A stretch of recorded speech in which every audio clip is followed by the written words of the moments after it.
आदाब नाजरीन, इस्तकबाल है आप सभी का मुल्क की बात में। मैं हूं आपके साथ पिंकी सहगल। खबरें शुरू करने से पहले एक नजर सुर्खियों पर। इजराइल के साबिक वजीर आजम ने लगाई नेतन्याहू की क्लास, कहा बेहद नजदीक है गजा में इजराइल की हार। मुसलमानों को मिला शरद पवार का साथ, कहा किसी भी कीमत पर वक्फ बिल नहीं होने देंगे पास। कांग्रेस के साबिक एमएलए आसिफ खान को बड़ी राहत, दिल्ली हाईकोर्ट ने डीडीए वाले केस में किया बरी। असम के सीएम हेमंत बिस्वा शर्मा का बड़ा ऐलान, कहा एनआरसी वालों को ही मिलेगा आधार कार्ड। दिग्विजय सिंह का बड़ा बयान, कहा मुस्लिमों की हालत SC/ST जैसी। तुर्की के सदर की इस्लामिक मुल्कों से अपील, इजराइल के खिलाफ एकजुट होने की अपील। गोवा के LG का भी असम के सीएम जैसा दावा, मुस्लिमों की बढ़ती हुई आबादी पर उठाए सवाल।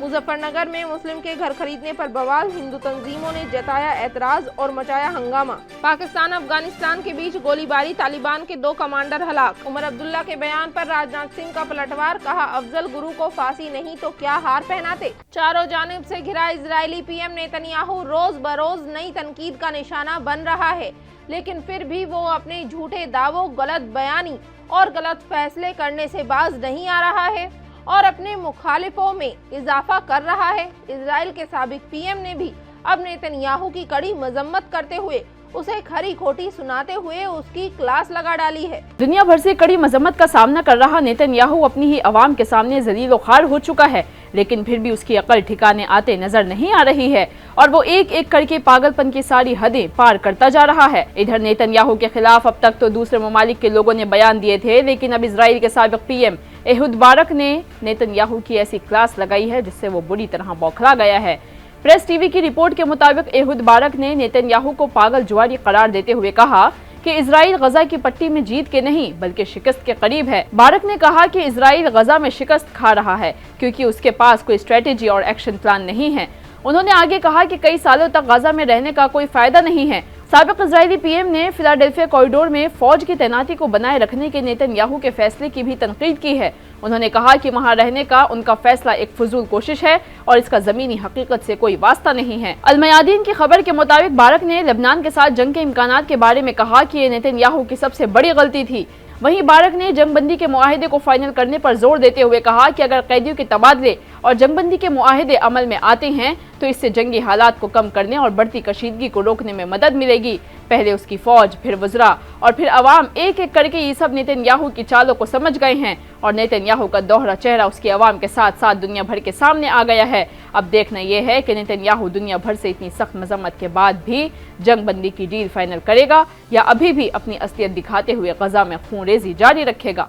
तो वहीं एनसीपी लीडर शरद पवार से उनके घर पर all India Muslim personal law board के डेलीगेशन ने मुलाकात की। इस दौरान डेलीगेशन ने वक्फ तरमीमी बिल 2024 के ताल्लुक से एक मेमोरेंडम सौंपा और बिल को पास न करने की मांग की। बता दें कि all India Muslim personal law board के वफद ने शरद पवार को बताया कि वक्फ तरमीमी बिल 2024 आईन हिंद के खिलाफ है। बोर्ड के जनरल सेक्रेटरी ML फजलुर रहीम ने पवार को बताया कि ये झूठा दावा किया जा रहा है कि वक्फ बोर्ड की तरफ से कोई भी जमीन या जायदाद खुद ब खुद उसकी मिल्कियत बन जाती है। All India Muslim personal law board के जनरल सेक्रेटरी फजलुर रहीम ने कहा कि हकीकत ये है कि वक्फ के हजारों एकड़ अराजी मरकजी और रियासती हुकूमतों समेत दीगर लोगों के गैर कानूनी कब्जे में है और इसे हासिल करने की बरसों से कोशिशें जारी हैं। हालांकि इस मुतनाज़ा बिल की मंजूरी के बाद तमाम अराजी वक्फ बोर्ड के कब्जे से छीन ली जाएगी। उन्होंने ये भी कहा कि मौजूदा वक्फ एक्ट 1995 के तहत इस तरह के तनाज़ात को हल करने के लिए एक कसीर सतही अदालती निज़ाम मौजूद है।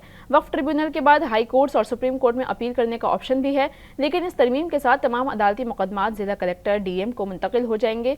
मुल्क में कोई भी कलेक्टर हुकूमत के खिलाफ फैसला लेने की जरूरत नहीं करेगा। इस पर शरद पवार ने मुस्लिम नुमाइंदों को यकीन दिलाया है कि वो इस बिल को किसी भी हाल में पार्लियामेंट में पास नहीं होने देंगे। दिल्ली हाई कोर्ट ने साबिक कांग्रेस MLA आसिफ मोहम्मद खान की सजा को खत्म कर दिया है। उन्हें DDA की जमीन पर तजावुजात के मामले में 6 महीने की सजा सुनाई गई थी। बता दें कि हाई कोर्ट ने आज उन्हें राहत दी है और उन्हें 2 लाख रुपए जमा करने की हिदायत भी दी है, जो DDA को अदा किए जाने वाले 5 लाख रुपए के मुआवजे का हिस्सा है। हाई कोर्ट ने DDA को भी नोटिस जारी करते हुए जवाब मांगा है। इससे कबल दिल्ली की साकेत अदालत ने गुज़श्ता माह आसिफ मोहम्मद खान की अपील खारिज करते हुए उन्हें 6 माह कैद की सजा सुनाई थी।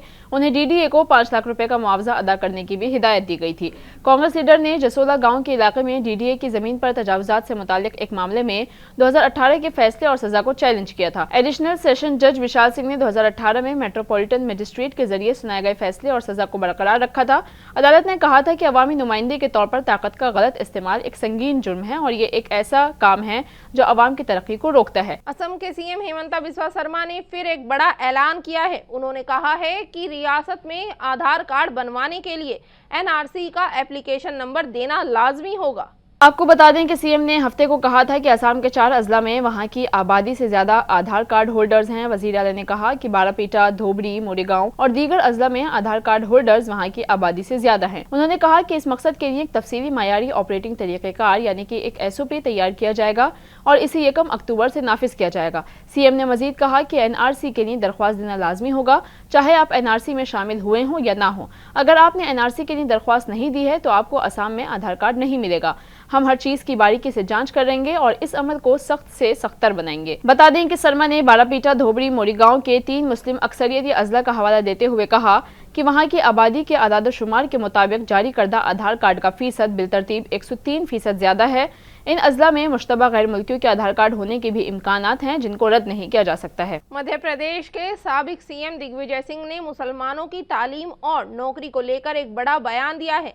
भोपाल में एक प्रोग्राम में कांग्रेस लीडर ने कहा कि मुल्क में मुसलमानों की हालत SC/ST जैसी है।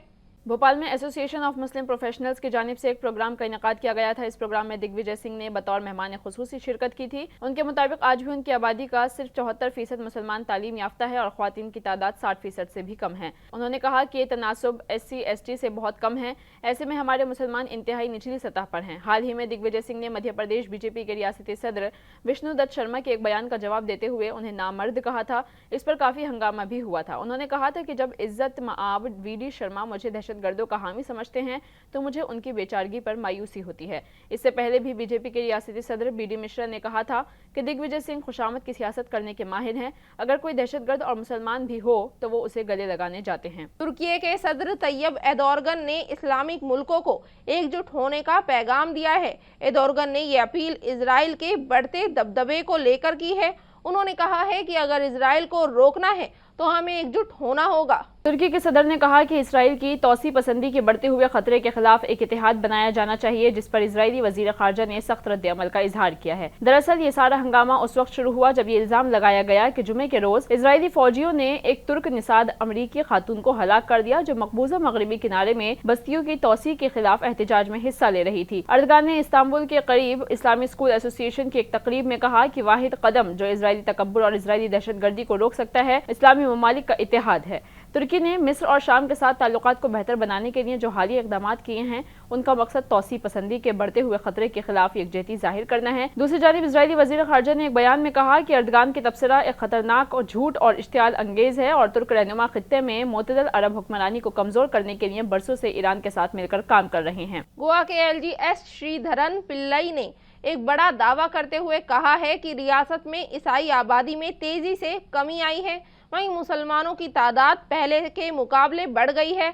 असम के सीएम हेमंता बिस्वा शर्मा के बाद अब उन्होंने मुसलमानों की बढ़ती आबादी का मुद्दा उठाया है। उन्होंने कहा कि मैंने एक सीनियर पादरी से बात की है और मैंने उन्हें बताया कि कैथोलिक कम्युनिटी के अरकान का फीसद कम होकर 25% रह गया है, जबकि इस्लामी बिरादरी के अरकान का फीसद पहले के मुकाबले 3 गुना बढ़ा है और अब 12% हो गया है। पलई ने यह भी कहा कि उन्होंने कम्युनिटी के अरकान से इस सिलसिले में मुस्बत मताला करने को कहा है, जिसके बाद एक और प्रोग्राम में पलई ने वाज़ेह किया कि उनका मतलब टैलेंट ड्रेन है। पलई ने कहा कि मैंने देखा है कि कुछ मीडिया इदारे मेरे बयान पर तनाज़ा पैदा कर रहे हैं। मैं डेमोग्राफी या किसी खास कम्युनिटी की बात नहीं कर रहा था।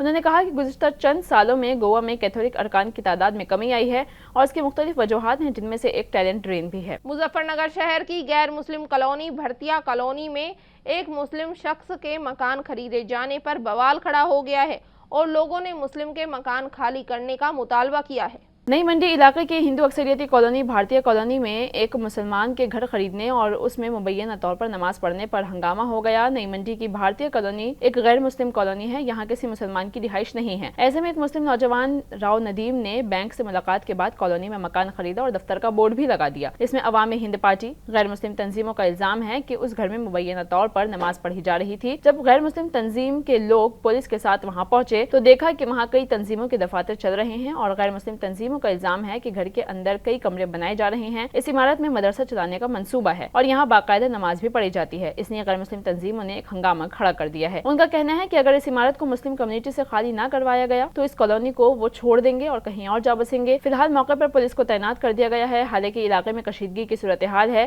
اور غیر مسلم تنظیمیں مکان خالی کرانے پر بضد ہیں۔ تو وہیں طالبان کے قبضے والے افغانستان اور پاکستان کے بیچ دیر رات بھاری گولی باری ہوئی۔ معلومات کے مطابق اس میں کم سے کم 8 طالبانی لڑاکے مارے گئے، وہیں 16 زخمی ہوئے ہیں۔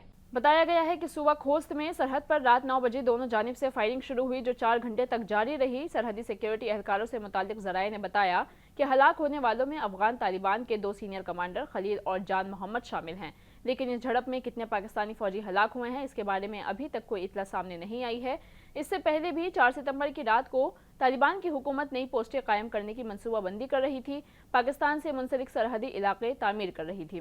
یہی وجہ ہے کہ آئے روز دونوں فریقین کے درمیان جھڑپیں ہو رہی ہیں۔ ایک خیالی ڈیوائیڈنگ لائن پاکستان اور افغانستان کو الگ کرتی ہے، لیکن افغانستان نے اسے تسلیم نہیں کیا ہے۔ افغانستان کا ماننا ہے کہ یہ لکیر برطانوی افسران نے جان بوجھ کر پشتو کمیونٹی کو تقسیم کرنے کے لیے کھینچی تھی۔ حالانکہ برطانیہ کے دورے پر موجود پاکستان کے نائب وزیر اعظم نے اس صورتحال کا ذمہ دار عمران خان کو ٹھہرایا ہے۔ اسحاق ڈار نے کہا کہ عمران حکومت نے طالبان کی حمایت اور اشرف غنی کی حکومت کا تختہ الٹنے کے لیے ایسے بہت سے دہشت گردوں کو رہا کیا جو آج ملک کے لیے مسئلہ بن چکے ہیں۔ جموں کشمیر میں اسمبلی الیکشن کی ووٹنگ ہونے میں محض کچھ ہی دن بچے ہیں۔ سیاسی پارٹیوں نے انتخابی مہم شروع کر دی ہے۔ اسی بیچ بی جے پی لیڈر اور مرکزی وزیر دفاع راجناتھ سنگھ نے عمر عبداللہ کے بیانوں پر پلٹوار کیا ہے۔ راجناتھ سنگھ نے کہا کہ نیشنل کانفرنس کے رہنما عمر عبداللہ نے کہا ہے کہ پارلیمنٹ پر حملے کے ماسٹر مائنڈ افضل گرو کو پھانسی نہیں دی جانی چاہیے تھی۔ ان سے پوچھیں کہ کیا جمہوریت کے مندر پر حملے کے ماسٹر مائنڈ افضل گرو کو پھانسی نہیں تو سر عام ہار پہنایا جانا تھا۔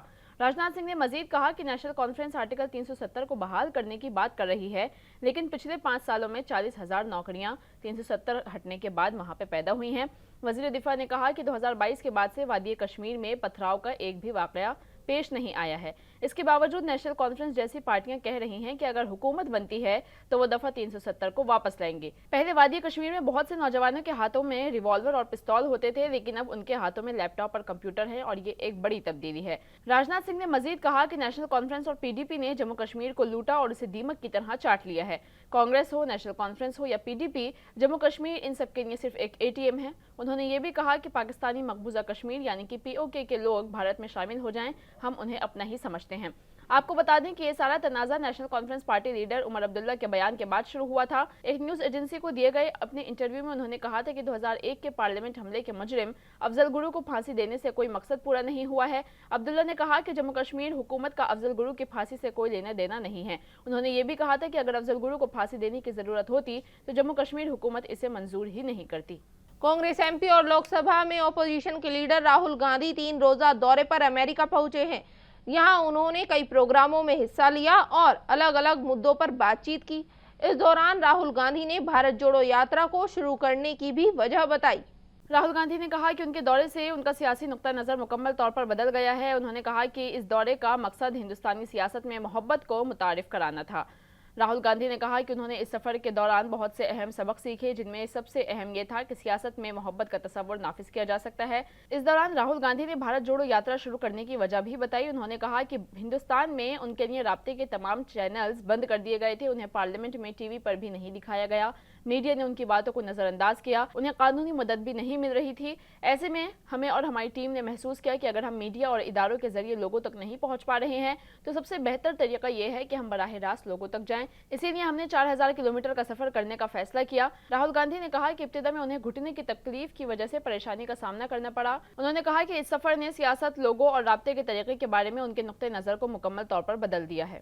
منی پور کے امپھال میں حال ہی میں ڈرون حملوں کی مخالفت میں ہزاروں لوگ دیر رات سڑک پر احتجاج کے لیے نکلے۔ ٹی ڈی ایم روڈ پر 3 کلومیٹر تک ہزاروں لوگ مارچ کرتے ہوئے راج بھون اور سی ایم ہاؤس تک پہنچ گئے۔ پولیس نے حفاظتی دستوں کی مدد سے ہزاروں لوگوں کے ہجوم کو رکاوٹیں لگا کر روکا، ساتھ ہی انہوں نے آنسو گیس کے گولے چھوڑے۔ لوگوں نے سڑک پر بیٹھ کر نعرے لگائے اور کہا کہ ریاستی حکومت اور پولیس عسکریت پسندوں کی مدد کر رہی ہے، ڈرون حملوں کو روکنے میں ناکام دکھ رہی ہے۔ ان سبھی نے مطالبہ کیا کہ ڈی جی پی کو عہدے سے ہٹایا جائے۔ बता दें कि मणिपुर में मई 2023 से तशद्दुद जारी है और वहीं अभी 7 सितंबर में एक बार फिर तशद्दुद में इजाफा हुआ है और इसमें 8 अफराद हलाक और 15 से ज्यादा जख्मी हुए हैं। हाल ही में मणिपुर में ड्रोन हमले भी हुए हैं जिनमें 2 अफराद हलाक हुए। यकम सितंबर को रियासत में पहली बार ड्रोन हमला हुआ। अस्करियत पसंदों ने इम्फाल जिले के सीचम चुरांग गांव में ड्रोन हमला किया था। इसमें खातून समेत 3 अफराद जख्मी हुए थे। साबिक वजीर आला मारम्बाम कोइरिंग के घर पर भी हमला किया गया। कुकी अस्करियत पसंदों ने एक रॉकेट बम फेंका था जिसमें एक बुजुर्ग की मौत हो गई थी जबकि 5 लोग जख्मी हुए थे। सीएम बीरेन सिंह ने गवर्नर लक्ष्मण आचार्य को 8 निकाती मुतालबात की फहरिस्त सौंपी है। ये आइन के मुताबिक रियासती हुकूमत को इख्तियारात और जिम्मेदारियां देने की बात करता है। अब ऐसे माहौल में ड्रोन हमला तशद्दुद की आग को हवा दे रहा है। तो वहीं पेरिस पैरा ओलंपिक में हिंदुस्तान ने शानदार कारकर्दगी का मुजाहिरा किया है और खिलाड़ियों ने मुल्क का नाम रोशन करते हुए हिंदुस्तान को 29 मेडल जिताए हैं। अपने पिछले सभी रिकॉर्ड तोड़ते हुए खिलाड़ियों ने इस बार पेरिस में मुल्क के परचम को बुलंद किया है। इस बार यानी 2024 पेरिस पैरा ओलंपिक्स में 84 पैरा एथलीट्स ने हिस्सा लिया और तमगे की तादाद तकरीबन 30 तक पहुंचा दी। पेरिस पैरा ओलंपिक्स 2024 में हिंदुस्तान ने 29 तमगे जीते जिसमें 7 तलाई यानी कि गोल्ड, 9 चांदी और 13 कांसे के तमगे शामिल हैं।